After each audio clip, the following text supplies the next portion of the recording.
Dating and van life. Kind of in response to Kyle Van Life's girls don't want to date somebody that's living in a vehicle. Different perspective on it. I live in Los Angeles, maximum amount of people, disposable society, not in a small town. In order to know what you want, you need to know yourself. That's taken me a while. Potential partners. Could happen every day. There's so many people on this beach. My last job was rideshare driving. Every time you pick up a passenger that you may find attractive, that's a speed date right there. Also, my previous job before that, I drove around models, learned a lot about really attractive people. It's kind of like a test. You can't cram everything. If you're not prepared for that test, there's nothing you're going to do in a short period of time that's really going to get you where you need to be. Kind of the same thing with relationships. They're already who they are. That's not going to change. Women find the most attractive power and confidence, which shows power. You could see it in Los Angeles. People really abuse that. On the surface, there's so much bravado and people fall for it because somebody looks confident. People believe it. People that really do have substance don't exude the same confidence of the people that are faking it. You're not going to change very quickly. They aren't. And you're either going to mesh or you aren't. Don't put pressure on yourself. I haven't really put myself out there enough. I work on myself and I'm not in the pain that I used to be. I look at my past relationships. I must have had such low self-esteem. No offense to the people in my past. I must have not felt good about myself. That's why I didn't have a lot of relationships, because I knew I just need to work on myself. In hindsight, I really have been able to improve my life so much. It really was the thing to do, to just work on myself, not try to pursue relationships, because everything takes time. I've always just been in survival mode. I've never wanted to go out there and pursue the ultimate job that I wanted, because I didn't think I could do it. I was in pain. My body wasn't working right. Going to the bathroom was painful, like everything, nothing. I couldn't figure out why my life was so hard. I knew something was wrong. I certainly didn't know what to do with it. And even to this day, doctors aren't a whole lot of help. Physical therapy. I spent my life on a heat pad. I digress. Not even really living my life because I was afraid of being judged. If people knew what I was going through, they were going to judge me over it. Go to therapy, yeah, sure, that's great, but make a video about it. Get it out there into the world. Post it.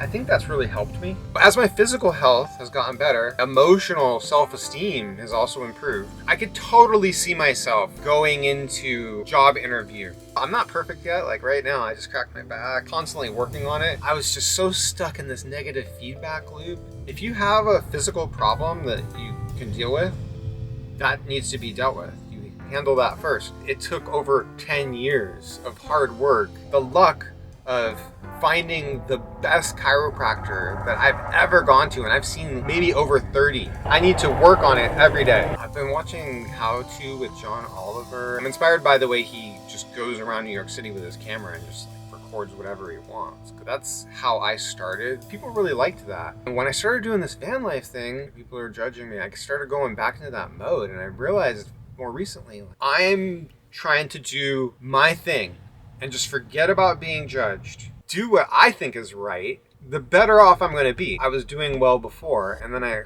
for some reason, you're around people that gaslight you, and they don't let you be yourself. And it's everywhere here, I'm telling you. Well, my neighbor, check out this girl living in a van. You have no chance with her. And I'm thinking like, oh, back in the past, I would still be friends with someone like that. Can't be around people like that. Like, what a terrible wingman. I would like to have a relationship that lasts a long time. And you don't really have control over that though. Don't have sex with someone that you wouldn't want to impregnate.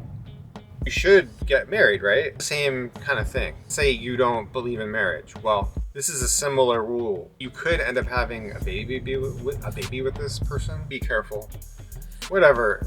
To each their own. I don't want to go into politics and religion right now. It doesn't have to be at first sight. Over time, the attraction is lost. Once in a while, very rare, over time the attraction gets stronger. That's why I personally like to be friends first. And that's where I've run into trouble. Picked up the camera and I wanted to start recording. And I could be completely wrong about this. Ever since I was way too young, I've even had like older girls and women like attracted to me when I was under 16 years old and they were 18 and older. It's so weird. So younger girls that don't want that. It's like abuse. Should they have even made it known to me that they were attracted to me at that point if they were an adult and I was not? And we've seen it on TV. Justin Bieber and Jenny McCarthy. She like grabbed his butt when he was a kid. That's crazy, especially how women are being treated, because my peers, men, would be so like overly aggressive, I felt, unless it's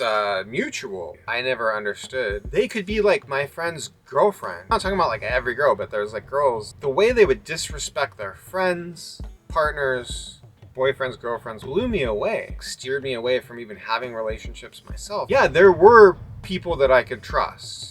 I guess I just wasn't really attracted to them, although I should have been. The girl that I was in an honors class with, I never liked her. At the end of the senior year, there was this fashion show and she was in it. Couldn't believe how hot she was. Her and I would have dated, just total hypothetical. Her being a really good student, working on her future at such a young age. First of all, we probably wouldn't have worked out because my mind wasn't there yet, but then who knows, maybe she would have helped me get more organized. Maybe we would have been a really complimentary match. Girls that leaving their house at night, not telling their parents, going out at night, drinking. I like who I've become. Street smarts and my combination of conscientiousness and being intuitive. I could have been an overly conscientious person with very little character if I did go that route. I don't know. Understanding all this, I have more of an idea of the kind of girl I'm trying to pursue, because I don't like drinking. I don't like going out. I like working on projects. Celebrate occasionally, building a business with someone, you know, having a partnership like that where we work together on things. It took me so long to understand this because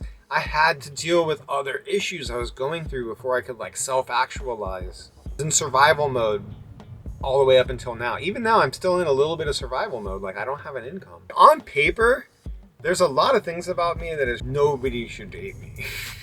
I'm gonna have to toot my own horn, but I believe I have a lot of character. I believe I can bring a lot to a relationship, like so much more than someone that maybe has $1 million in the bank. Wealth can be, comes in different forms. People that have tons of money in the bank leave a lot to be desired. It's your job to orchestrate this. I'm the one paying for it. As far as dating in van life, I'm showering in a bag and I'm doing something else that starts with an S in a bag.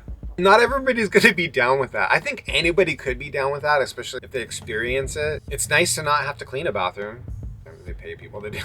A good way to distinguish whether this person is a good match, because if you're willing to do that, you have to have some enthusiasm. Nobody wants to do that. It's the thing that you're doing, hunting, camping, hiking, forced to pack and carry. Once you experience it with the horse bedding pellets, it's not even a big deal. Let's say you get sick and you're throwing up a bunch, those horse bedding pellets are gonna absorb everything. You just need a place to put it, which turkey bags in an emergency if you can't put it outside. Some sort of container that fully seals. Legally, you can bury stuff. You shouldn't be doing that where other people are camping. That's only if you're somewhere where nobody's going. If that's gonna limit them, if they're just like, no, I'm not doing that, it's kind of a red flag. That's the way I'm looking at it. And you should, there's always should be compromise in relationships.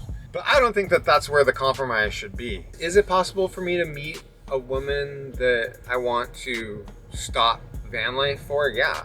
I mean, absolutely. I'm not dedicated to living in a van. I can do this whole off-grid thing anywhere. That's the beauty of it. Experiment with solar no matter where I am. It's all about the vibes. If you vibe with this person, go with it. Don't think, feel. Don't get into this negative feedback loop like, oh, they're not gonna like me. It's like, you're not gonna like them. You're not gonna like them.